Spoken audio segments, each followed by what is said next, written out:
Hello, everybody, and welcome to episode 124 of the longest tenured Denver Nuggets spin-off podcast in the world. Welcome to the DNVR Nuggets' Serbian Corner. My name is Miroslav, and before we begin, please let me remind you to like the video on YouTube, and if you haven't already, subscribe to the DNVR Sports YouTube channel and DNVR Nuggets podcast channel. The audio version is perfect for your commute or to make your office/home office time more bearable. If you are already listening to this in the audio version, you just heard the legend of Nuggets Twitter, a friend of the show, Patrick Rasmussen, and his band Rope on Fire, as my new intro tune. It is a part of the song that will appear on their new album at some point in 2025. If you want to support the show more directly, you can become a Patreon supporter at patreon.com/MiroslavCuk, just like my Seco tier supporters Peter Plummer and Daniel Lynch. Happy New Year! I hope everybody is going to have a healthy and prosperous year for them and their loved ones. And I also hope the Nuggets are going to give us at least some playoff joy. Let's recap the games behind us real quick. The last show was like 9 days ago, but the Nuggets somehow played 6 games. So let's try to be quick about it. The Cleveland game. It was the first time without Aaron Gordon after he re-injured his calf. So Russell Westbrook started for him, reminded me of Bruce Brown, who was replacing whichever starter was missing 2 years ago. The Nuggets started the game well on offense, scoring 65 points in the first half. The only wrong detail was that they also conceded 80 points before the long break. I could give you a glass half full perspective by saying Joker had a 27-point triple-double on 63% from the field, while Jamal had 27 and 11 while making 3 out of his 6 threes. Michael Porter and Peyton Watson scored 18 apiece, and even Christian Brown finally made some threes. The non-Jokić minutes were also a +1. If we look at the actual glass, the Nuggets didn't look remotely capable of beating this Cavs team. The guests from Cleveland penetrated the paint at will. Donovan Mitchell was isoing both Jamal Murray and Michael Porter, and the Nuggets constantly went under the screens and allowed the Cavs to shoot 48 mostly uncontested threes. And in today's NBA, that many uncontested ones will result in 23 threes made. Every time Denver would make a little run, Cleveland would go to their bread and butter and just create an open three. 149 points conceded in the regulation. Embarrassing. The Pistons game, the bad vibes continued, but only for the duration of the first quarter. Nikola Jokić and Jamal Murray combined for 25 points in the first period, but the Nuggets were still down by 2 points at the first break. They won the following 2 quarters by 27 points, so it was a blowout disguised as only a 13-point win because of a nice run Detroit made with their third stringers in the fourth quarter. It was the first game this season in which all of Murray, Porter, and Jokić shined at the same time. They combined for 97 points while shooting a combined 13 of 19 for 3. And what I really liked was Porter hunting for his shot and Nikola and Jamal looking for him, even though their two-man game worked very well in this game as well. It was a real get-right game and their 5th win in as many games on a second night of a back-to-back this season. The Salt Lake City game, the Nuggets were playing against both the Jazz team and the 45-year-old tradition.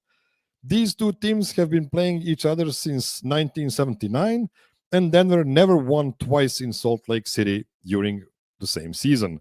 The first 2.5 quarters were a close contest, with the two teams switching leads, and not a lot of defense played. Nikola Jokić, who was having a very rough shooting night, decided to put his team on his back once more and scored 17 points in the third. When he exited the game at the end of the third, the Nuggets fumbled the lead, but his return was a catalyst for a historic win. 4 guys with 20 or more points, 3 guys with 10 or more assists, and 2 guys with triple-doubles, Joker and Westbrook.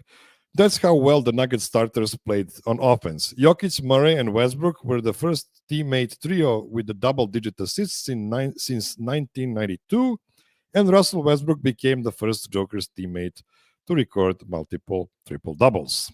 The LA teams were incredibly dumb to think Westbrook is washed.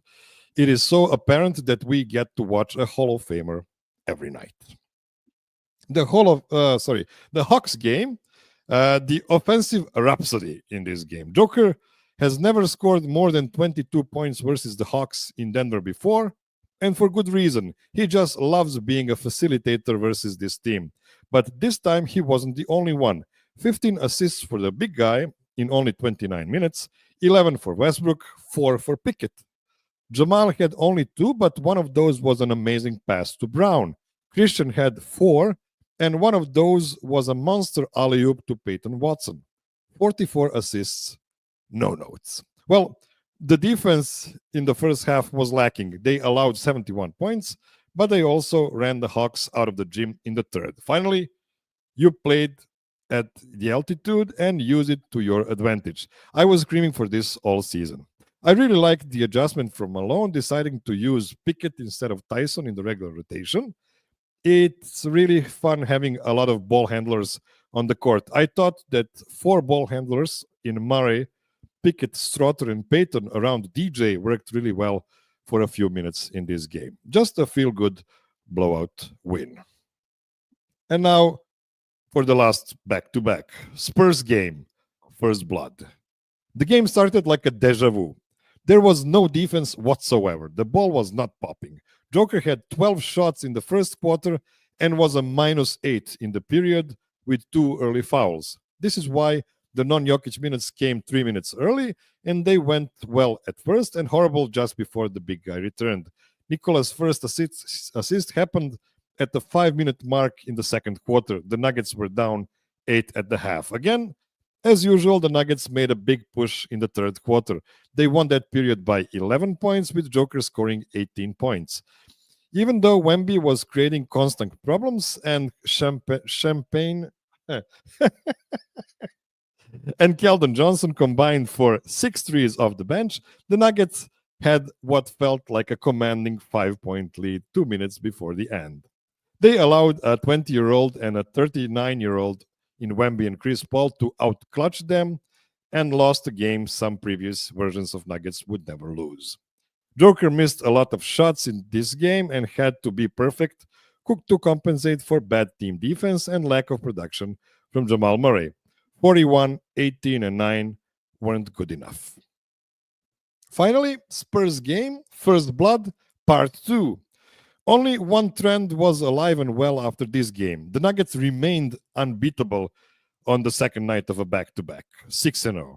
This time, they only lost the first half by 1 point, but then had a very bad third quarter, so they had to play well in the fourth to stay alive. Again, they had a lead late, but Joker missed 2 shots at the very end, so the Spurs got to overtime. In the overtime, the big guy put the team on his back and delivered a win with a comfortable margin. To nobody's surprise, Jokic had to put another 46 pieces just to give the team a chance to win.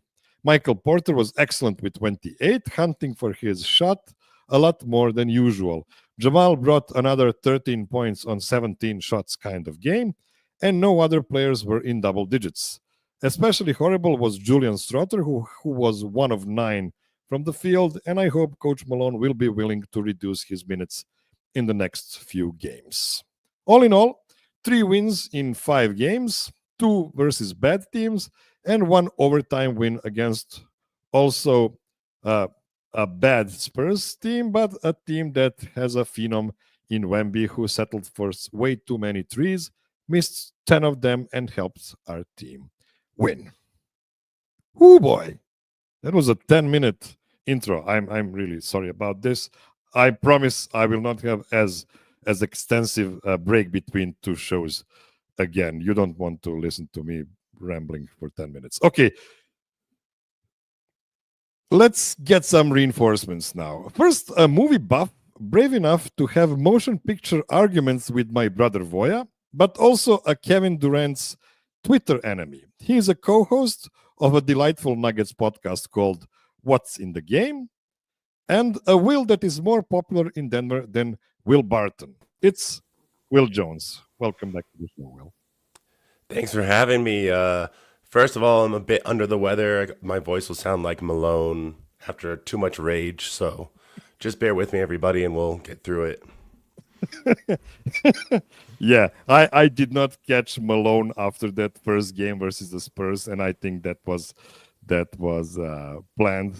So I believe you that's how Malone sounds like when he is really mad at his team. Okay, next, an absolute legend of the Nuggets Twitter, the OG of super fandom, somebody I was whose posts I was reading on Denver Stiff's comment section almost 10 years ago.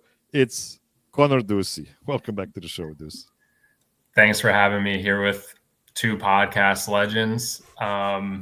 We discussed we discussed this earlier, but I've been to 8 Nuggets games in San Antonio. I live in Austin, and the Nuggets have never won one. So just want to tell everybody you're welcome. I was not at the game last night. Thank you so much. I would feel so much worse if you were in the stands and keeping your perfect score. Okay, guys, let's start with those two Spurs games. The Nuggets split those two games, could have won both, could have lost both. It feels like a microcosm of this season so far.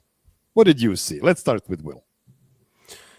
Yeah, it really did. I think the first game, we looked uncomfortable, didn't really know how to attack the Spurs and Wemby in general. And this is like a different team. So you're balancing, figuring out what we do well with these new guys in our style, and then how to go against the Spurs. And you know the Nuggets, they procrastinate every game, and you never know how it's going to turn out in the end. And in the end of the first game, it was just kind of miscommunications with, you know, that play call and Jokić pulling an audible and going to the post, unfortunate turnover. And in the second game, it was just things more aligned, and players were more playing to their strengths, or having moments where they were shining, like Russ hitting a 3, or P. Watt having a second go at Wemby on defense, just another crack at it right away. And that's cool to see. I still think they're trying to figure out their own identity, and it's hard to know how to attack a player like Wemby when you're still like having questions about that. But some of these things were really eye-opening for me, for sure. So, In what way? yeah, like P. Watt's defensive versatility. Like I didn't think he could guard Wemby like that. And Wemby's still young and learning stuff too. Like I don't know how much longer anyone will be able to keep up with him, but him just being able to bother Wemby and like deter some shots and attempts and just make rotations and make plays was amazing. Whereas sometimes his defense isn't fully there yet because he doesn't have like the instincts or the reps, right? So, and that's understandable. And that's like the thing with the whole Nuggets team, like you're saying, with the, you know, these games being a microcosm of the season is like you don't know what you're getting from anyone on a night to night basis besides basically Jokic. But then I was also thinking about what advantage do we have against the Spurs really with this roster? Because Wemby can neutralize Jokic somewhat.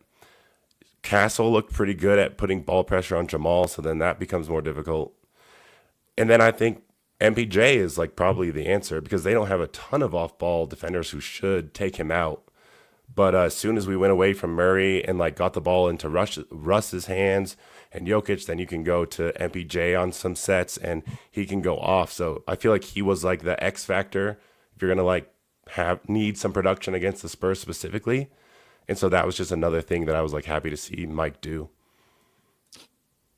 So those we'll just open a bunch of topics to talk about, but let's start with your main takeaway from the two games versus the Spurs. I haven't gotten to watch a ton of Wemby, so especially night one, you know, it's fun to see how good he was. I know there's a clip, I think Joel posted it on one possession where people are just terrified of him at the rim, and I'm watching the game like just go up, and you know, it's not something that's picked up in the stats, but like watching Wemby defend is pretty special. Seeing him hit the logo 3 was pretty crazy. I'd say Wemby kind of got the best of the Nuggets night one, and then, you know, Nuggets kind of controlled him a lot better night 2. I think my two main takeaways, I mean, you kind of touched on this in the intro, but it's kind of a brave new world for the Nuggets as far as, Jokic with how many shot attempts he's needing to take. I mean, that's not something we're used to watching. So on one hand, it's kind of fun. On the other hand, you're kind of like, we know that this isn't how he wants to play. And we would like to, see the load taken off of Jokic from production from other players more. And then obviously the thing that's so frustrating about night one is, they're up 5 points with 2 minutes left. And I think traditionally for years, even before the Nuggets were championship version of themselves, like we're so comfortable winning those close games. And then even last night, they just needed to get a stop to keep it regular, no OT win, and they just couldn't get it done. So I think we're having some clutch time struggles that we're maybe not used to. I mean, I think overall the clutch offense is still great. It's mostly the defense, but I do think it looks different than what we're used to. So those were probably my 2 or 3 main takeaways from the last 2 games. What was surprising to me in these 2 games, maybe not surprising, honestly, after seeing what we saw during the whole season so far, but the Nuggets in the clutch are actually going away from the 2-man game and just pushing the Joker card. Like he is basically doing everything by himself. And that's why he is having some suboptimal shots. Like he is taking some really tough contested shots because he doesn't have a partner in the clutch at the moment. Or even if he had one, it wasn't so great with Jamal so far this season. So, Will, what would be your solution to Nuggets' offensive clutch woes with the current roster and current state of the starters? Let's call it like that.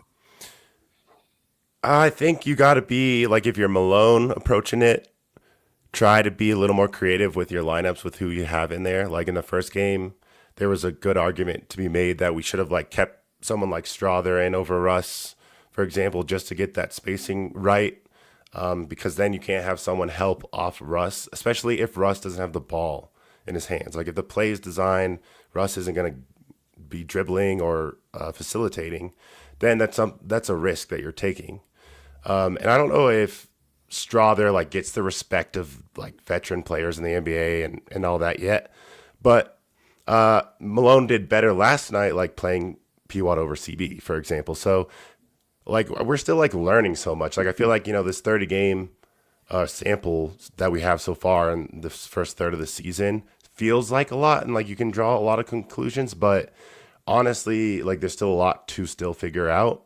So it's a tough balance, but just from a coaching standpoint, that's something you can do. But also, it's hard because it's like a lot of it is Jamal needing to be healthy, right? Because the 2-man game, he's got to be very confident and looking healthy, and he's always looking to score first coming off of that. And if he's not healthy and he's not confident in coming off those screens, it's kind of shooting yourself in the foot. And Russ, like for example, has that speed and intensity, but he knows he's going to go back to Jokic right away really quick. Whereas Jamal's like feeling out, should I score? Should I go back? Just a little bit like tentative and slow, but it worked decently well last night just because of Jokic's gravity and Jamal finally getting that finger roll like layup off the glass. So, I mean, you got to keep going back to it and trying that out. But then I think trying to involve Mike more is going to be huge.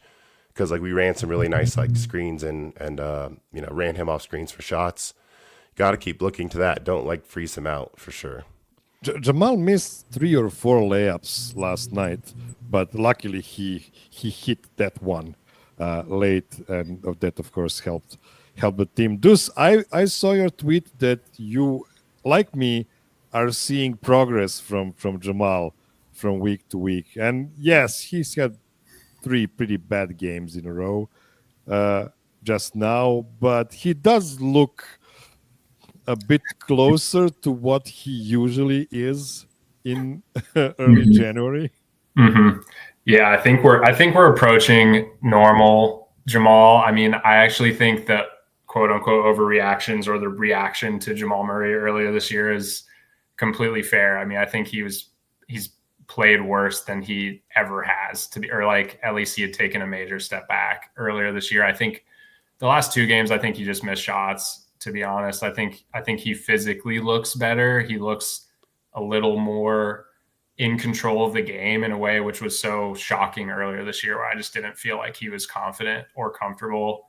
Like he's been physically limited, but still been able to make smart decisions on the basketball court. And I didn't think that was happening earlier in the year. And I think he's, kind of getting his confidence back a little bit. So I think the last 2 games were just, bad, shots not going down, but I do think he's starting to round into form, which still isn't good enough to be as good as we need to be. But I do think we're making positive steps forward with Jamal, which I think people can say that's exactly what we expected. But I do think we maybe started from a lower point than normal.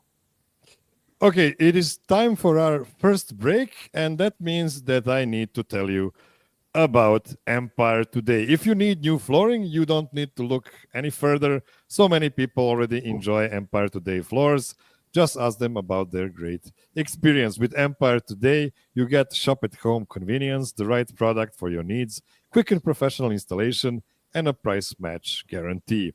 Empire Today is the best place to get new flooring, so of course they have copycats, but they can't beat them on quality, service, or speed, so they use phrases like lowest price in the business. That's because they offer low-quality products that Empire Today simply won't carry. Empire Today won't promise the lowest prices because anyone who does that is putting flooring in your home that they wouldn't put in theirs. Their philosophy is to help you find what you need, not overwhelm you with thousands of choices and substitutes. What they leave out of their selection is as important as what they put in. Their virtual floor designer is a great way to see how new floors will look in any space.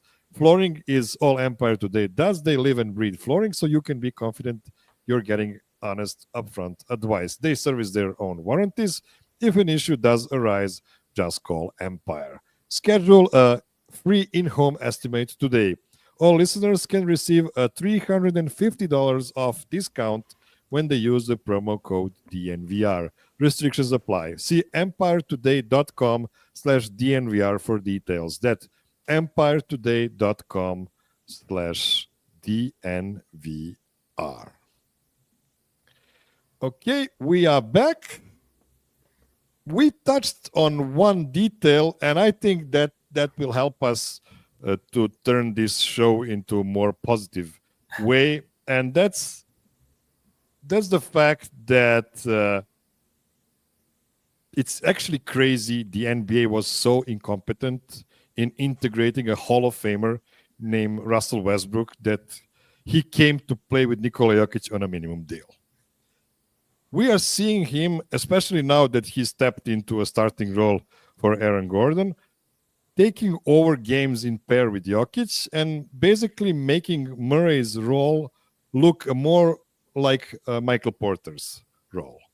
Am I overreacting to a small sample of games when I say that now we have a team that is Nikola and Russ, and then you have 2 elite floor spacers in Jamal and Michael Porter together? Let's start with Deuce this time. Yeah, I think the Russell Westbrook experience, I'm not taking it for granted. I mean, this is like one of the more fun things we've had as Nuggets fans. I mean, we've had a lot of fun over the last decade, but this is really cool. I mean, I think I tweeted this, but the really cool thing about Russ is I don't think Jokić has gotten to play with many passers that create for him.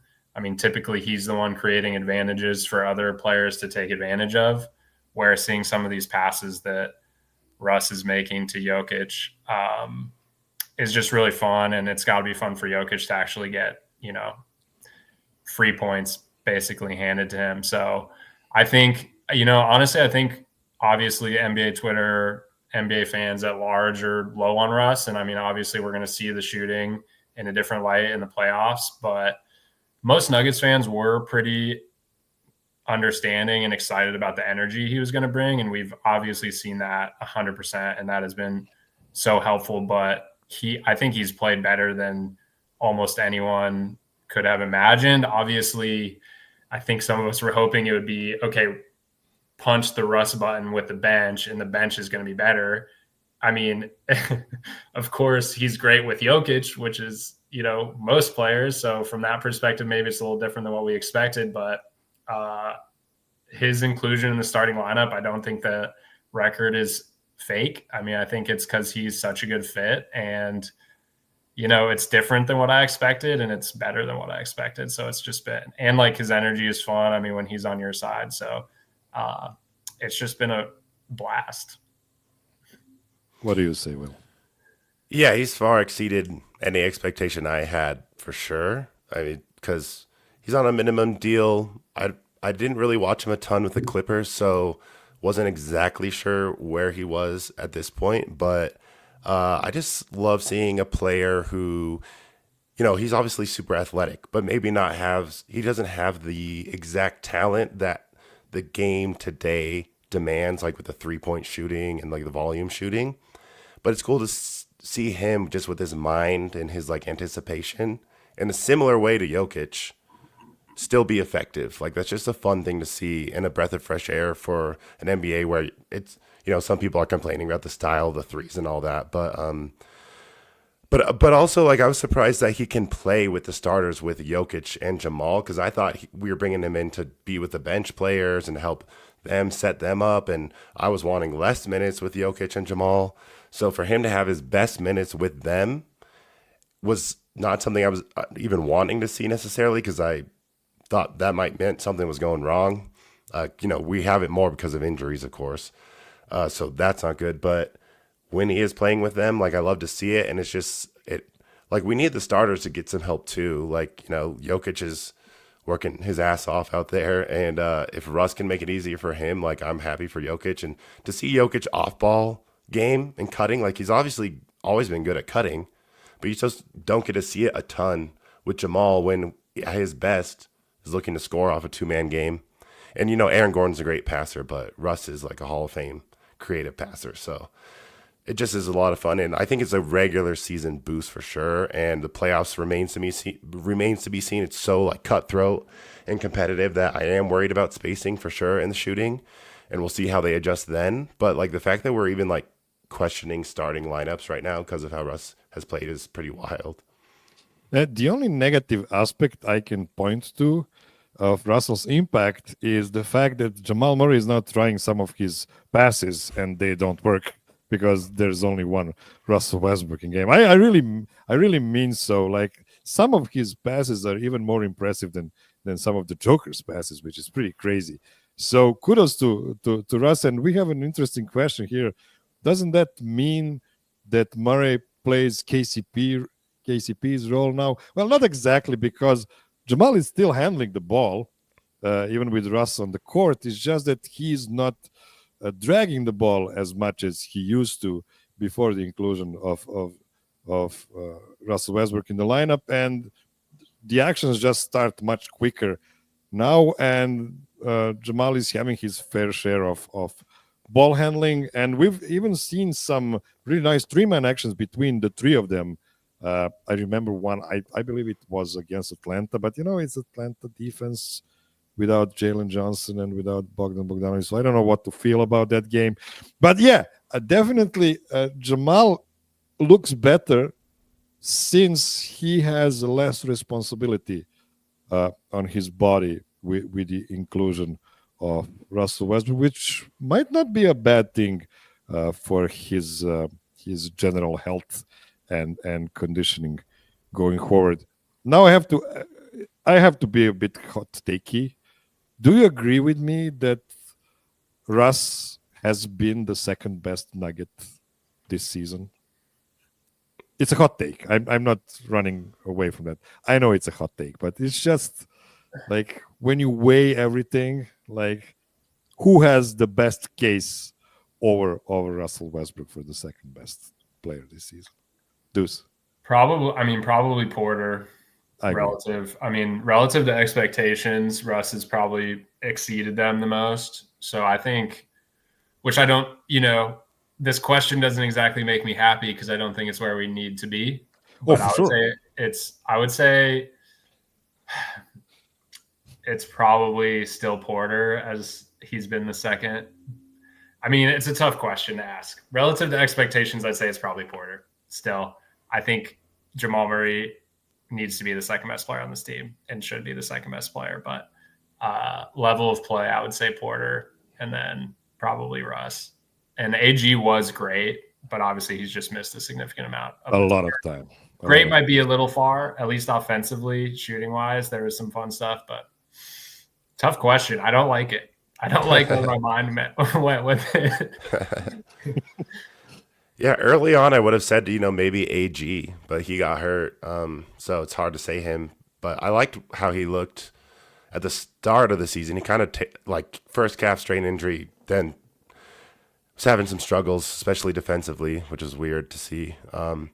Mike has a very clear role, too, for, this team, and he's used to it. Russ was, completely unknown. So even if it is MPJ, the second best player, just because of the raw, production and three-point shooting, Russ is still just so impressive just because he's playing with so many different lineups and players, and we're experimenting, and he's just positive and brings energy no matter what every night. So his impact from vocal leadership to energy and all that is just something the Nuggets really needed, and I would be not looking forward to seeing how we'd be without that for sure. Okay, uncomfortable question number 2. Should Christian Brown, who has been silently struggling for the past few weeks, go to the bench when AG returns to the lineup? That's I was thinking about that. I was going to ask what should we do with Russ when AG comes back? Because I think obviously AG being out is kind of nice in a way because you get to start Russ, you get to play Peyton more. Two things that seem to be helping the Nuggets. I would say you probably still start Christian. And I mean, I think the answer that's easy for me to say is that this 2-guard spot, it would be nice if Malone was willing to be flexible with who's starting there, depending on the matchup.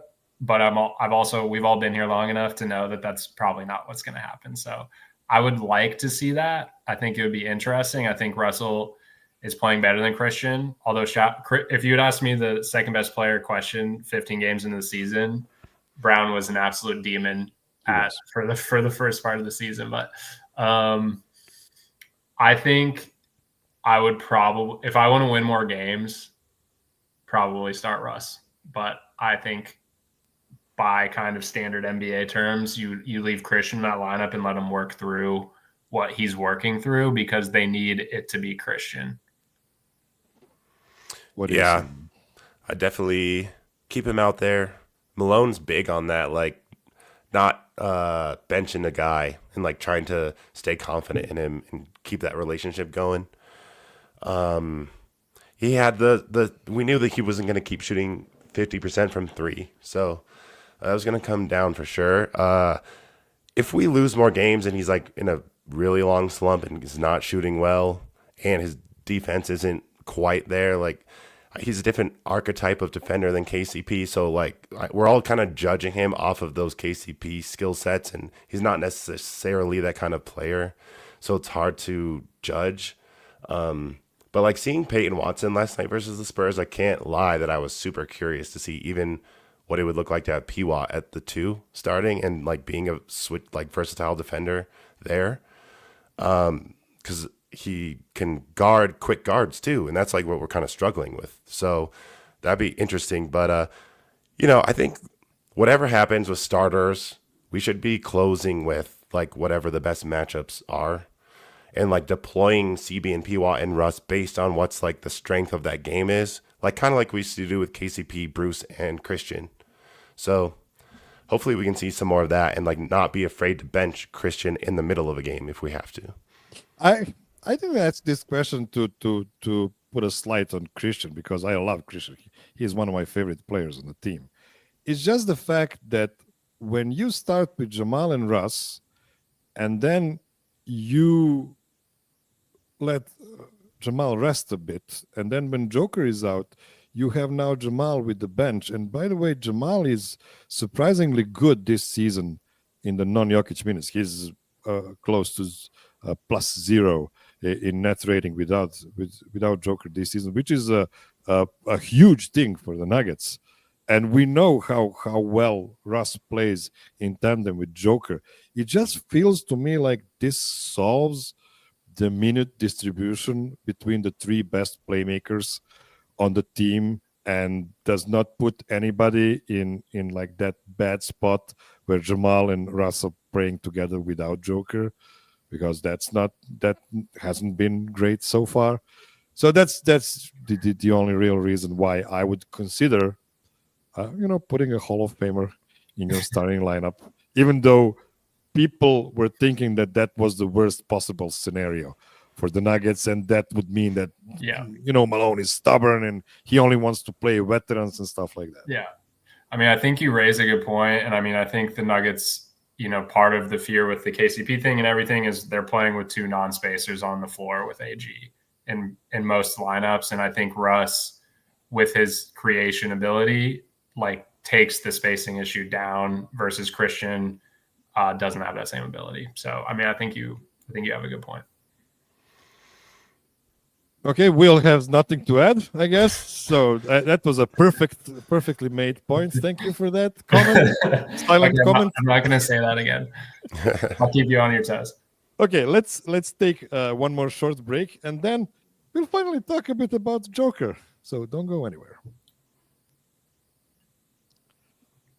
We are back. So Joker shot 36 shots in that first Spurs game, 35 shots in that second Spurs game.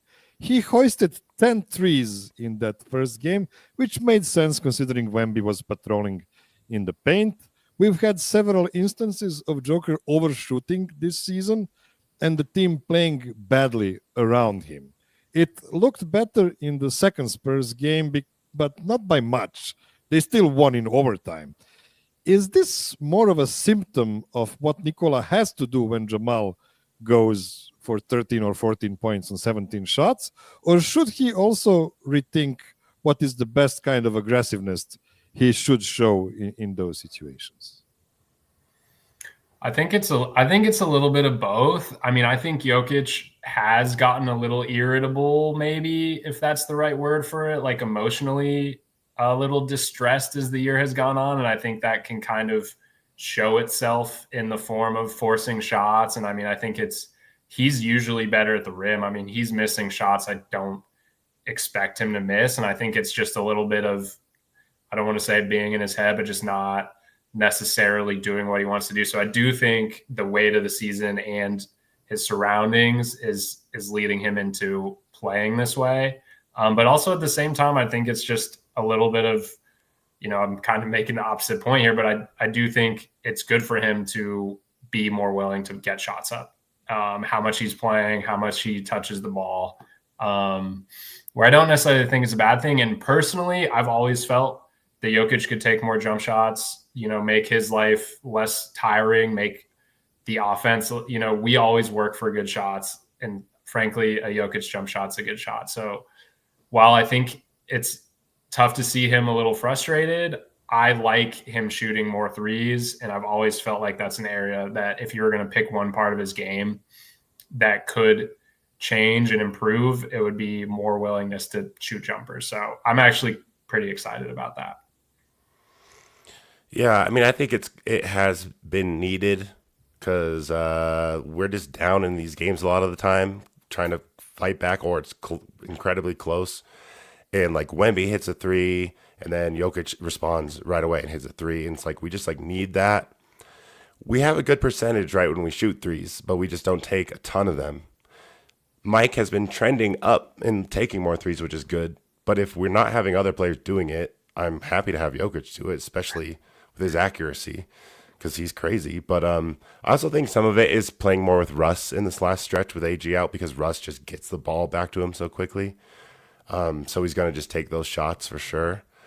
But yeah, I'm interested to see how it develops, because the three is like a tool that you can open up the paint more. We're definitely a paint team, and we're still figuring out our 3-point identity, even with the non-Jokić players. So there are ways that if Jokić is just tired of settling for threes or is overshooting, there are ways that he can utilize that to open up the space by like attacking on off pump fakes or kicking out, things like that. But the other players got to do their job too. So, and I don't know how necessary or how solid Jokic is in the trust with some of these guys right now, because his reactions can be funny sometimes when he's bitter towards certain characters on the team. So, but I just think there's options for him, and he's smart, and I know he'll figure it out when like the time is right. But I think in the Spurs game he was like exhausted, and he's got to take it to Wemby every time. That is a super tall task to do, possession by possession. So I didn't blame him for just settling for a three, and who knows, like it could go in. But yeah, we probably needed something more like reliable there to win that game. Yeah, to your point, you really need more from your second best player in order not to get Joker shooting 40 times in a game and tire himself out while at it. And I always have some angry comments in the chat saying that I'm not being hard enough on Jamal. Guys, I keep saying that this team is a completely different team with a good Jamal than what it is today. But I cannot speak only about that for a full hour. Like, that would be tiring. Nobody wants to hear me rant about Jamal Murray for a full hour. I mean, I might make a special show without guests for me just to lay out all of my frustrations, but that's probably not a good idea for the viewership. Okay, let's now talk about one other problem we've faced like 9 days ago when we played against the Cleveland Cavaliers. And that's the fact that we had no chance versus them. The good guys scored so many points, and it was still a Cavs blowout win because of the math problem, but also because the Nuggets just don't have the personnel to play good defense against high-volume shooting teams. Is this something you'd like to address with a trade this season, or do you have other priorities? The 3-point, I guess, answering the trade question, I think Strawther is a guy that you view in the rotation as a volume 3-point shooter and a scorer. I really like his game. I'm pretty high on Strawther, but I do think how it's trending, it is kind of hard to see him. He might not be ready for the level that they need him at. Will he get there? That's the question. So I think if you were going to do a kind of not major trade, maybe replacing Strawther in the rotation is something you look at. How that would be done, I don't know. But I think if you're looking at roster holes, backup big is probably bigger. But I'm completely retired from midseason backup big trades. Like, I don't want to see it. Like, it clearly doesn't work. To me, the 3-point discrepancy thing is on the defensive side mainly. And I think coach has talked about that. People have talked about it. I think when it comes to our 3-point shooting problems that we've had, not to keep harping on the guys, but Murray and Michael Porter Jr., they need to create better threes for themselves and shoot more threes. Jamal is shooting the same amount of threes he has his entire career. And frankly, to be a top-level guard, he should be creating good 3-point looks for himself to shoot and make. And then Michael Porter, I think kind of same thing. Like Will said, he's been shooting more recently, but like he needs to put himself in position to shoot more threes. So I think it's mainly defensive side as far as the gap goes. And I think for Nuggets creating threes, there's a lot of not 3-point shooters on the team. It's like, I don't want Christian to shoot more threes. More than one a game, but it's like, it's not like I want Christian to fire threes. Like, to me, it comes to MPJ and Jamal, frankly. Yeah, but the Nuggets are already an elite offense. Like, they're already at like 120 offensive rating. It's not actually the problem that they cannot put enough baskets in the hole. The problem is they just cannot defend against this high octane defense, so they concede 130. Will, do you have an idea of what is the way for the Nuggets to pivot from this situation, and can they do it this season? Yeah, I definitely agree with Deuce, where it's like we can fix some of this internally by like just tightening up some screws and just look like hunting the shot more. Like, why not just try it? I know we're a really elite paint team. I have to stop you but for a second because we have Julian Strother playing 25 minutes per game or something like that. I'm not sure. Let me check that. No, it's actually 21 minutes. It's been 25 recently. And he is hunting hard. It's just that he's not shooting them. He's not getting anything hunted. Yeah, no, I would Sorry for that. I would definitely rely on like the Jamal and MPJs and even Aaron Gordon when he comes back. He was shooting more too. And I didn't know how long or how sustainable that would be in the season, but it was at least a good start. You could tell the team was clearly focusing on that. Like Jokic and AG clearly worked on it. So they just got to try to implement that more in the game plan, especially against teams who are super high volume shooting teams. And then, like, yeah, I think defense is a good way to mitigate that because, like, you can play your game and your style on offense. If you know the Nuggets won a championship not being a high volume 3-point shooting team, so it's possible to just fix it. But if we're gonna go get some guys who are really good 3-point players, they also got to defend. So then you got these 3-and-D players. Those are expensive players. I don't know how we're getting that. Other than like KCP was the perfect guy for that, but he's gone now. So it's really tough to think about an actual trade that's gonna like solve this problem. So I more lean towards just trying to like tweak the offense a little bit when we need it. And I'm just hoping that as the season goes on, we get more comfortable playing longer stretches of good defense versus just like playing a quarter. But it's no guarantee. So If anyone wants to hear my angle on what the Nuggets are going to do in this trade, and I have an in like I would call it an informed take. I don't think they're doing anything major. I don't think they're trading Michael Porter Jr. away at all. I think that was just smoke screen, possibly creating some market for Mike in the summer. Who knows? But I don't think they're doing anything right now with him. I do expect them to do a move on the margins, moving away 2 young guys and bringing back 1 veteran, semi-veteran guy. But in that way, clearing way from one roster spot to be filled in with another veteran like Justin Holiday or one of the Justin Holidays of the world.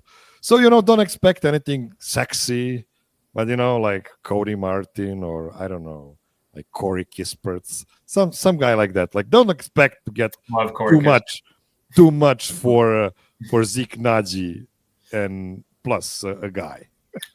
Well, you mentioned trading the 2 young guys. I mean, the thing about the current cap structure of the Nuggets and like the young guys plan is like you got to pay Christian, you got to pay Peyton. You have 4 big contracts on the books, so I think there's going to be changes, and But I agree. Yeah, they're probably going to have to pick between Christian and Peyton. I agree on that. I agree on that. And it's not going to be nice. Like every off season in front of us is going to get gradually worse for the fans. Like we are now the empire that eats its children. Yeah, unfortunately, that's the way the CBA works. Okay, let's take one more short break, and after that, we'll do some fun stuff. Don't go anywhere.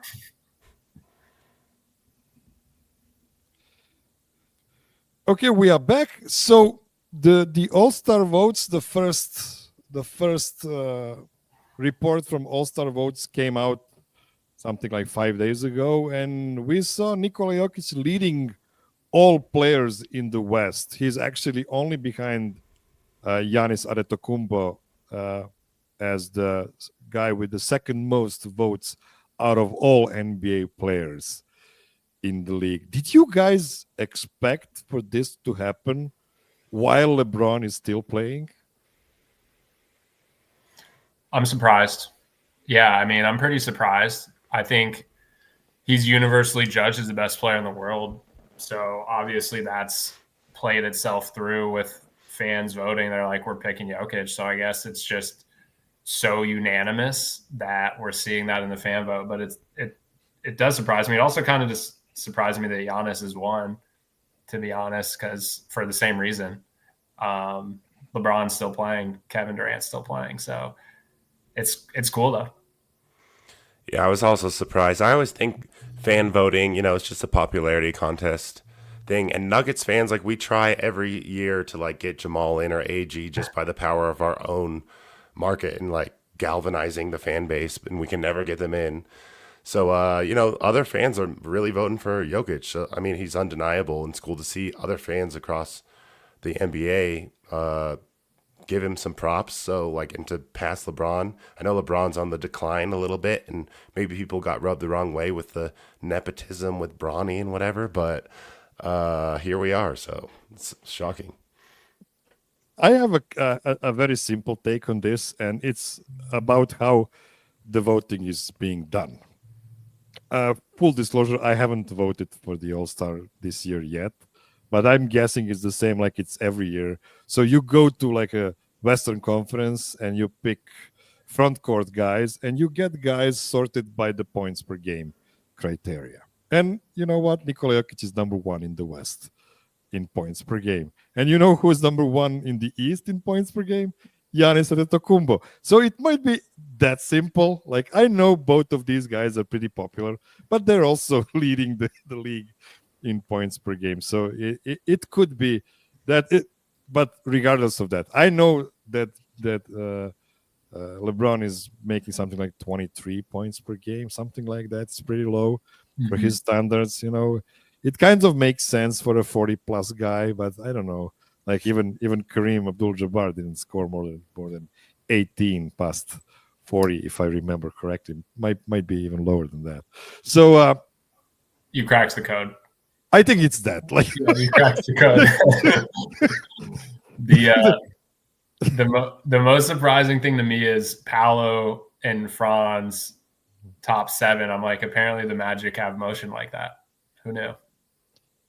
Yeah, well, Franz is. I don't know if you ever seen one, but I make this list of Miroslav for the MVP candidates, where I use a formula that connects games won with player in lineup, and then the net rating with that player on the court, and then the box plus minus.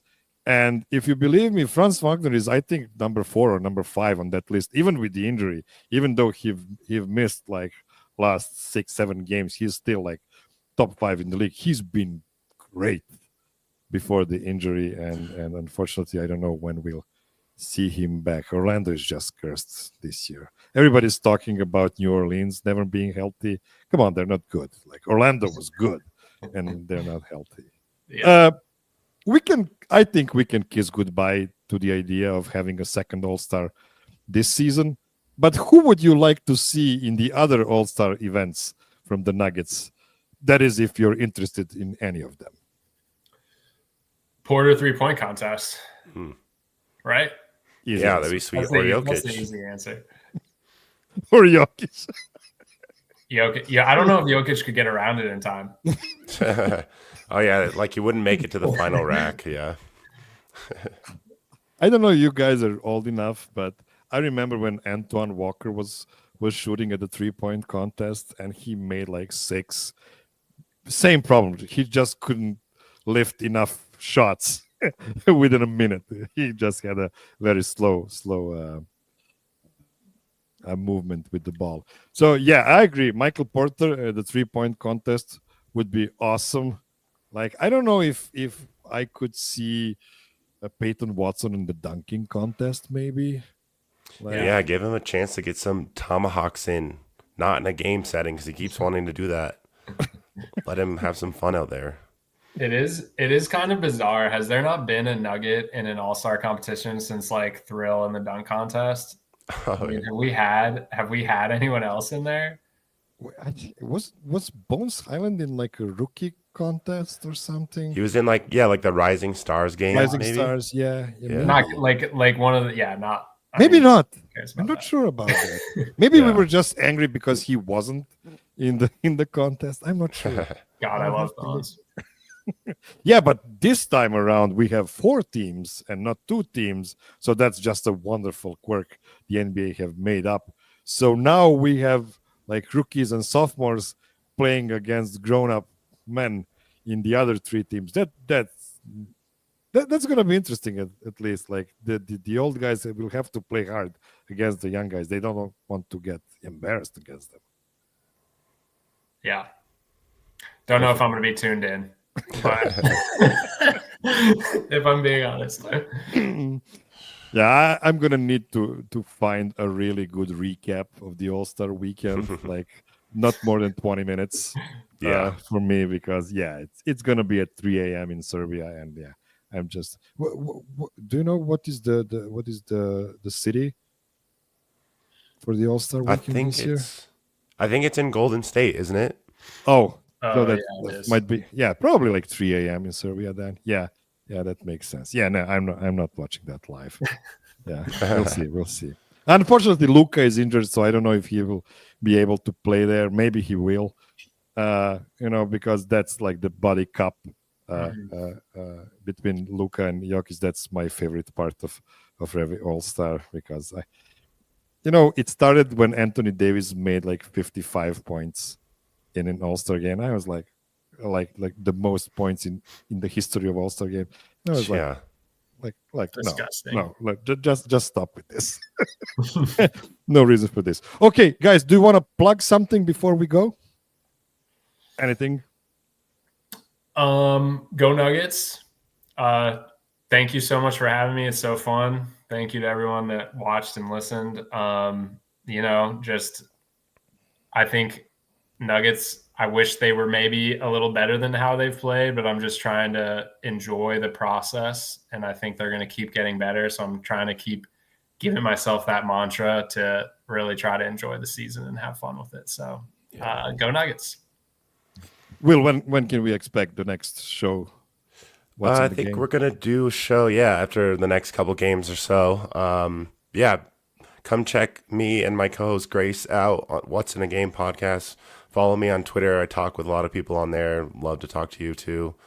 Hang in there, because the season's frustrating. You never know what Nuggets team you're going to get from night to night. So enjoy it while you can, because there'll probably be some changes in the offseason, whether it's Booth or who knows. So just hang in there and try and enjoy Jokic and the team. Yeah, the Nuggets actually are like a Kinder Surprise. I know the Kinder is not the sponsor of the show, but I'm still going to do this joke, because Kinder Surprise used to have really cool toys inside of those, but then they figured out that people might choke on small parts, so now they have very basic toys inside. So the Nuggets sometimes are like the Kinder Surprise from the 80s, and sometimes are the Kinder Surprise of today. So I'm going to have to Google that one. It might be a European thing, to be honest. I'm not sure if it's big in America at all. All right, that is all I've prepared for you this week, my dear listener. And please, with the cherry on top, take the word prepared very loosely. Be well, be safe, be kind to everybody. Call your mom. And until next week, ball.